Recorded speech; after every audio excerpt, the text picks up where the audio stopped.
If you don't have as much saved up for retirement as you'd like to have, is there a strategy where you can draw Social Security while you're still working and make up the difference? Got a real life planning scenario and the details. That and more coming up.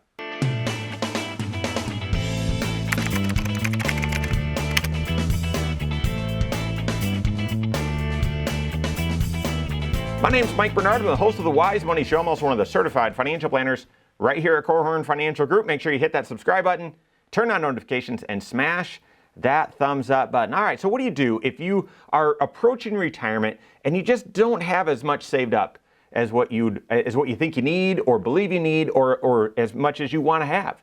Is there a strategy where you should turn on Social Security early while you're still working to help make up the difference? Well, a few years ago, I had a couple come into my office and they were looking to hire a financial planner to help them make the biggest financial decision of their life, and that is how to transition into retirement. And great couple. They'd never worked with a CFP before. They had worked with an investment advisor, by the way, that called themselves a financial planner, but they didn't ever talk to this person about tax planning or retirement planning. They'd tried to get some advice out of them, but it was clear that they weren't taking a really comprehensive and thoughtful approach, and so they just didn't feel comfortable bringing this big issue to that advisor. So they were recommended to see our firm, and I spoke with them, and we've been serving them ever since. But I got to tell you, that first meeting, while they were looking for a comprehensive financial plan from a CFP, they had actually come up with their own retirement strategy, and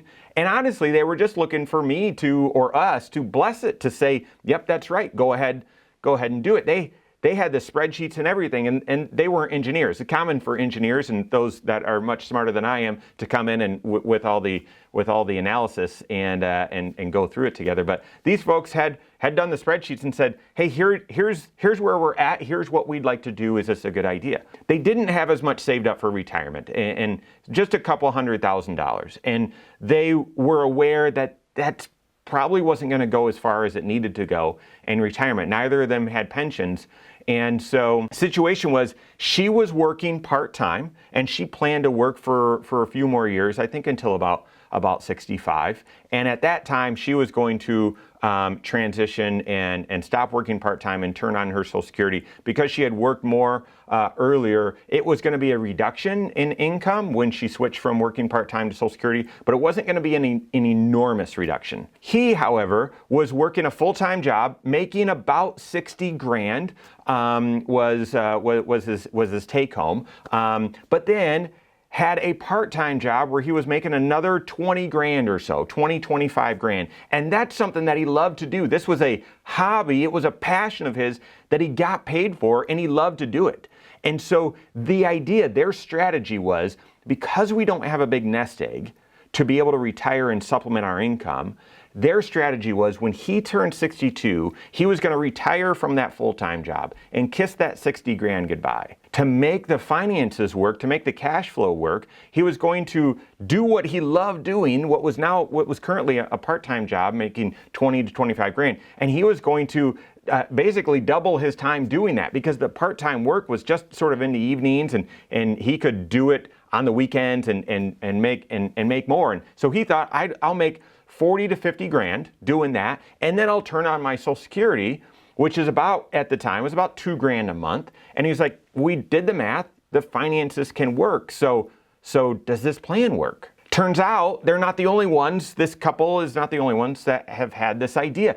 42% of people actually have the thought, believe part of their plan is, I'm going to draw my Social Security early and keep working, and in doing so, I'll either really be on solid footing financially, and I'll just run with that for as long as I can in retirement, like this couple, or I will use this Social Security to save up and basically take my smaller nest egg and save up all my Social Security that I draw and make it a bigger nest egg. I'll make up for the difference, because I'll keep working, I'll live on that, but I'll draw my Social Security and be able to save all of that.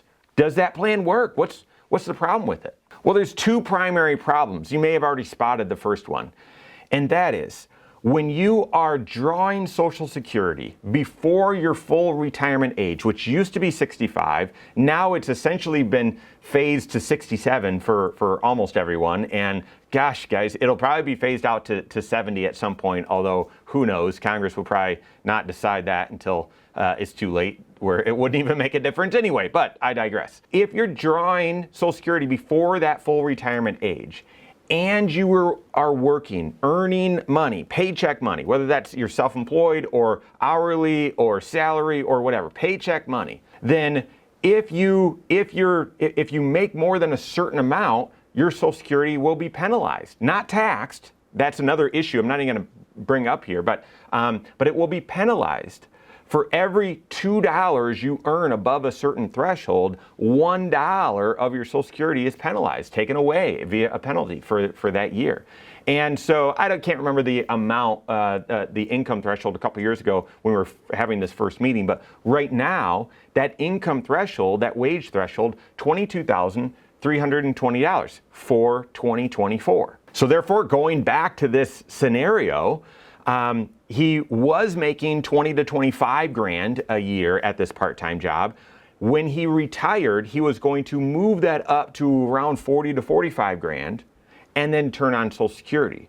Well, earning more, that 40 to 45 grand was going to penalize his Social Security down to essentially where it was only going to be a net amount of just a couple $1,000s to them. So I said, okay, guy, I sort of explained how that worked, and you could see the not frustration, but the disappointment that, hey, this strategy that we thought was going to work perfect maybe doesn't work. And so I said, well, could you continue making that 20 to 25 grand, but limit it to this 22,000 and draw your Social Security? Could that make your finances work? And I knew the answer, and they said, no, that's just wouldn't be enough income, because his wife was working part-time and wasn't going to be drawing Social Security. I said, well, is there a way for her to go from part-time to full-time? And they said, no, due to health issues and where she worked, that just wasn't going to be an option either. So yeah, it's the primary problem with drawing Social Security early and continuing to work is you're limited in how much. Well, you can go out and earn as much as you want, but your Social Security would be penalized away if you earn above a certain amount. So that's the primary problem. The secondary problem is when you don't have a lot saved up, making sure that you're drawing the biggest Social Security as possible, drawing the largest monthly benefit possible, it's going to mean even more because you don't have as big of a nest egg to supplement it with.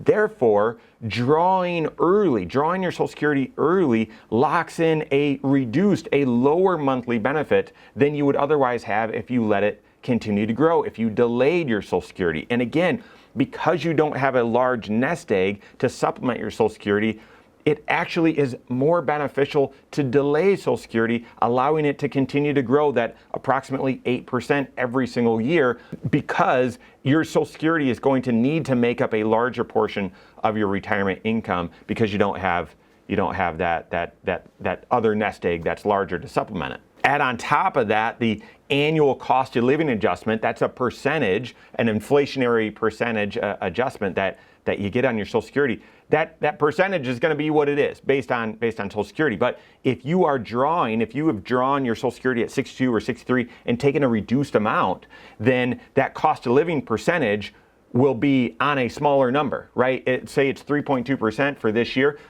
If you drew your Social Security early and your Social Security is a smaller number, 3.2% of a smaller number is a smaller number, compared to 3.2% of a larger number if you delayed Social Security until 65 or 67, your full retirement age, something like that. So what's the plan? What'd the couple do? And the plan is that he's going to work until age 67. And by doing so, that's going to give them time. There was a few, when we looked at all 6 areas of their financial life and how much money they needed on a monthly basis, again, this part-time income and Social Security and all of that, part of it was to pay off some car loans and finish off the mortgage and do a few other things financially that actually by working until age 67, we were able to put the structure in place where they've already paid those things off and they've gotten much better, I'm going to say, more strict, more intentional about their budget, and therefore that has allowed them to save up even more. So where they hadn't had a big nest egg, they're now saving more towards retirement than they were before. He's still practicing and enjoying his part-time job and still plans that that's going to be a big solution for their retirement income. But every year they're delaying Social Security and they're allowing that to grow 8% while they're saving up more for retirement. Their retirement plan, that 5-factor retirement plan, works by him continuing to work until age 67 and drawing Social Security at that time. That's the clarity and confidence that you want to have. So work with your CFP on that. If you don't have a CFP on your team, you can contact one on my team. Find us online, Korhorn.com. That's Korhorn with K. WiseMoneyShow.com. You can find us there as well. Or send us an email, info@Korhorn.com. All right, there you have it. Go out and take your next wise step in your financial life.